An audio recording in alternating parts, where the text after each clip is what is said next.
अस्सलाम वालेकुम स्कॉर्पियोज, मैं हारिस अज़मी प्रोफेशनल एस्ट्रोलॉजर आपकी खिदमत में हाजिर हूँ इस हफ्ते की एस्ट्रोलॉजिकल रिसर्चेज लेकर। बहुत कुछ बताने को है, बहुत तेज़ी से बात करूँगा एंड कोशिश करूँगा कि जामे रिपोर्ट, जामे रिसर्चेज आपके सामने, कंप्लीट रिसर्चेज आपके सामने रखूँ।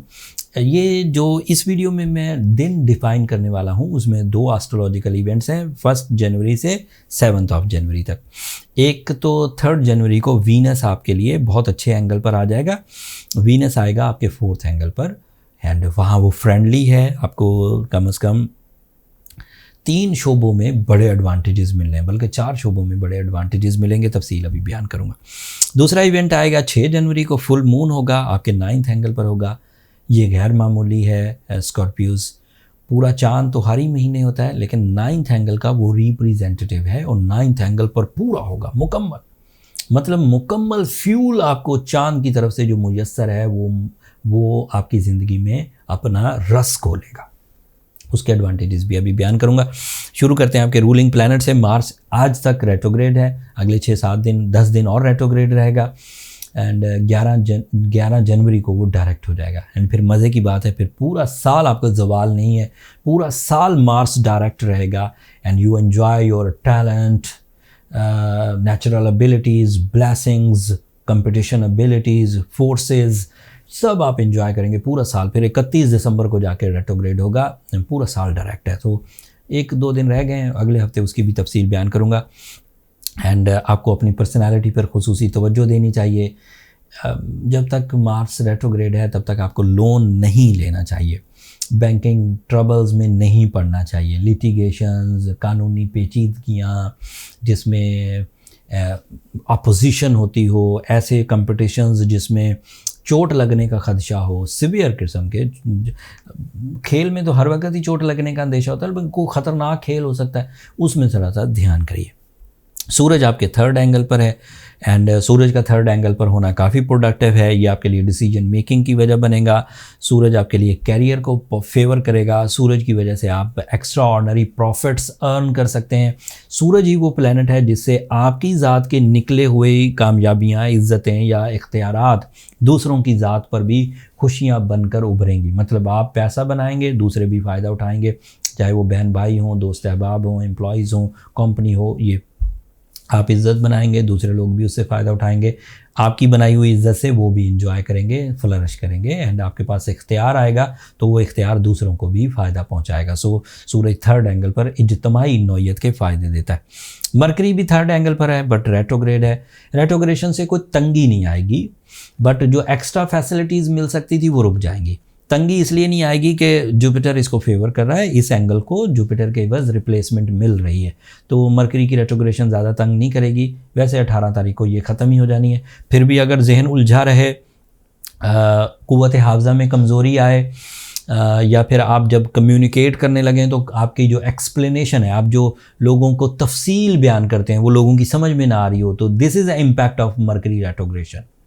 अगर ऐसा हो रहा है तो देन यू नीड सूरज शम्स, देन यू नीड ओपल और ब्लू सफ़ायर और रूबी। ये ऐसे 3 स्टोन्स हैं जिनसे मरकरी की रेट्रोग्रेशन एंड मार्स की रेट्रोग्रेशन दोनों रिकवर हो जाएगी। लेकिन अगर आप फंसी हैं, आप बात करते हैं, सामने वाले की समझ में आ रही है, आपका जहन जो है वो परफेक्ट परफॉर्मेंसेस दे रहा है, आपको चीज़ें याद रह रही हैं, आप अपने मिशंस पर ट्रैकफुल हैं, मुस्तकिल मिजाजी भी आपके अंदर है, तो फिर मरकरी आपको तंग ही नहीं कर रहा। दैट मीन्स कि मरकरी की रेट्रोग्रेशन को आपने अपनी सलाहियतों से शिकस्त दे दी है।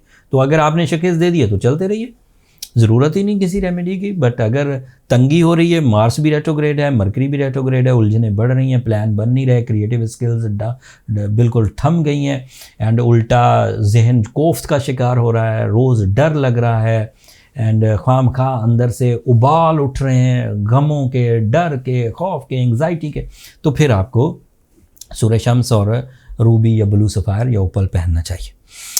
एंड फुल मून के जो मैंने एडवांटेजेस आपको गिनवाने थे, एक तो ये ज़हन में रखिए कि फुल मून एक खुद में एक इवेंट है और अल्लाह ताला की तरफ से चाँद की वो पावरफुल मोस्ट मंजिल है। चाँद कमरी जब 1 तारीख पे बदरी रात पर होता है, छोटा सा होता है, फिर बढ़ता जाता है, एक जगह आकर मैक्सिमम हो जाता है, फिर घटता जाता है और 25 तारीख को जाके ग्रूव हो जाता है। तो चाँद की जितनी भी मंजिलें हैं उसमें मैक्सिमम जो सपोर्ट ऑफ इमोशंस मिलती है वो मिलती है उसकी 13वीं, 14वीं और 15वीं रात को। यस, 3 रातें। तो आपके लिए वो 3 रातें इस महीने 6 जनवरी से शुरू होंगी। जनवरी की 6, 7 और 8। बट इस दफ़ा कुछ खास है, वो जिस जगह पर, जिस एंगल पर होने लगा है, 9th एंगल पर फुल, वो 9th एंगल का ही रिप्रेजेंटेड है। वो कैंसर एंगल है। It is a technical side जो मैं बयान करने लगा हूँ, लेकिन वो कैंसर एंगल पर जब मैक्सिमम होगा तो स्पिरिचुअल स्ट्रेंथ बहुत बढ़ेगी। कुर्बानी देने का जज्बा, नेकी का जज्बा, एहसासात में इजाफा, दिलचस्पियों में इजाफा, बुजुर्गी की तरफ रग़बत, राइट डिसीजन, सूफियाना तबीयत, सूफियों से मोहब्बत, स्पिरिचुअल पर्सनालिटीज़ से मोहब्बत, इस तरह की चीज़ें पैदा हुआ करती हैं। एंड ये हमारी ऑब्जर्वेशन है। It is only observation. इसका कोई मेडिकल टेस्ट नहीं था कि हम लोग जाके ब्लड ड्रॉप लेकर उसके टेस्ट कर रहे थे। मेडिकल ऑब्जर्वेशन, लोग इस तरह फील करने लगते हैं और सवालात आकर हमसे इस तरह किए पिछले 21 साल में। जब भी कभी पूरा चांद हुआ 9वें घर में, तो हमने उसको रूल बुक का हिस्सा बना लिया कि अमूमी तौर पर जब 9वें घर में पूरा चांद होता है, लोगों की तबीयतें इस तरफ रग़बत इख्तियार करती। एंड फिर हमने मुख्तलिफ फोरम्स पर भी इसे चेक कर लिया एंड लोगों को देखा कि वो इंजॉय करते हैं, अपने से बड़े लोगों को रिस्पेक्ट देते हैं, अपने अंदर ओबीडियंस इख्तियार करते हैं, फरमाबरदारी, अपने से छोटों पर शफ़क़त की तरफ उनकी तबीयत माइल रहती है एंड हायर एजुकेशन की तरफ तवज्जो हो जाती है, ओवरसीज़ ट्रैवलिंग की तरफ तवज्जो हो जाती है। ये भी 9th हाउस से रिलेटेड चीज़ें हैं। एंड 9th हाउस से रिलेटेड जितनी भी चीज़ें हैं, जितनी भी बयान कर दी या कोई मैं मिस कर गया, वो सब चीज़ें मैक्सिमम हो जाएंगी। मेरे जो कुलीग एस्ट्रोलॉजर हैं, हो सकता है वो किसी और तरह से इसे डिफ़ाइन करें, बट वो भी इसे पॉजिटिव ही डिफ़ाइन करेंगे। Full moon in 9th angle is so positive in your soul, in your material advantages, in your respect, in your spirituality, सब सेक्टर पर वो काफ़ी पॉजिटिव है। एंड उसे एंजॉय करिए। 3 दिन का इवेंट है। 6, 7 और 8 तारीख को आपके पास अवेलेबल रहेगा। जुपिटर आपके 6th एंगल पर, दिस इज पॉजिटिव एंड ये मरकरी की कमी को पूरा कर रहा है। सैटर्न आपके लिए 4थे घर में है। सैटर्न के 4th एंगल पर होना, it is discipline, it is judgmental ability, it is your knowledge and it is your विरसा, जो आप अगली नस्ल में शिफ्ट करेंगे। सो ओवरऑल देखा जाए तो स्कॉर्पियो को सिवाय 2 चीज़ों के, एक मार्स की रेट्रोग्रेशन और एक मरकरी की रेट्रोग्रेशन, जो दोनों ही डेंजरस नहीं है, उसके अलावा सारी चीज़ें बेहतर हैं। सो स्कॉर्पियोज़, नए साल का आगाज़ है, पहला हफ्ता है, अपनी प्लानिंग्स को पुख्ता करिए। आप खुद सोचिए आप चाहते क्या हैं ज़िंदगी में, एंड टाइम आपको वो चीज़ क्रिएट कर देगा। आप लव लाइफ में अचीवमेंट चाहते हैं, वीनस आपको सपोर्ट कर रहा है। आपको करियर में अचीवमेंट्स करनी है, सूरज आपको सपोर्ट कर रहा है। आपको लकी फैक्टर चाहिए, जुपिटर आपको सपोर्ट कर रहा है। आपको एजुकेशनल एक्टिविटीज़ चाहिए, आपको सैटर्न सपोर्ट कर रहा है। आपको स्पिरिचुअलिटी चाहिए, आपको चांद सपोर्ट कर। कौन सी ऐसी फील्ड है जिसमें नेचुरल फ्लो रुका हुआ है? कौन सी ऐसी फील्ड है जिसमें अल्लाह ताला की बरकत मुयस्सर नहीं है? सूरज आपके लिए तुलू होगा। आपके लिए आराम के इंतज़ाम के लिए सूरज कुछ घंटों के लिए पर्दा भी कर जाएगा। आपकी मोहब्बत के लिए, डेवलपमेंट के लिए वीनस अपने फ्यूल्स आपकी ज़िंदगी में रस घोलते रहेंगे। आपको डिसीजंस लेने के लिए सूरज अपनी सपोर्ट देता रहेगा, आपकी ब्रेवरी बढ़ाता रहेगा। अल्लाह ताला की ये भी तो नेमतें हैं। सिर्फ मैंगोज़ या ऑरेंजेस ये तो नेमतें नहीं है, या कपड़े या गाड़ी, ये नेमतें नहीं है। ये वो नेमतें हैं जो आप अपने मेहनत से भी हासिल करते हैं। बट वो जो आसमान पर नेमतें चल रही हैं, जिन्हें हम सोलर सिस्टम कहते हैं, वो फ्यूल ऑफ लाइफ है। वो आप पैसों से ख़रीद नहीं सकते। हुकूमतें उन पर कब्ज़ा नहीं कर सकती। अपनी मर्ज़ी से आप उन्हें चला नहीं सकते। वो रब की मर्ज़ी से चल रहे हैं और ऐसी पावरफुल मखलूक है। अल्लाह ताला ने ऐसी वो खलक की हैं, वो चीज़ें 1 सेकंड आगे पीछे नहीं होती। अगर सूरज को सुबह 6 बजे तुलू होना है, वो ओबे करेगा, 6 बजे ही तुलू होगा। अगर उसको दिन 12 घंटे का दिन है जस्ट सपोज़, तो 12 घंटे ही वो आपको रोशनी देगा। 13वें घंटे में आप उससे रिक्वेस्ट कर लें, सारे लोग मिल के उसकी मिन्नतें कर लें कि रुक जाओ, हमारे ज़रा ऑफिस का टाइम बढ़ जाएगा, नहीं रुकेगा, वो चला जाएगा। आपको उसके साथ एडजस्ट होना है, वो आपके साथ एडजस्ट नहीं होगा। उसने रोशनी देनी है, चाहे आपको पसंद हो चाहे ना पसंद हो, वो रोशनी देता रहेगा। उसको रोशनी देना बंद करनी है, आप उसको पसंद करें या ना करें, आप उससे नफ़रत करें या मोहब्बत करें, वो रोशनी बंद कर देगा।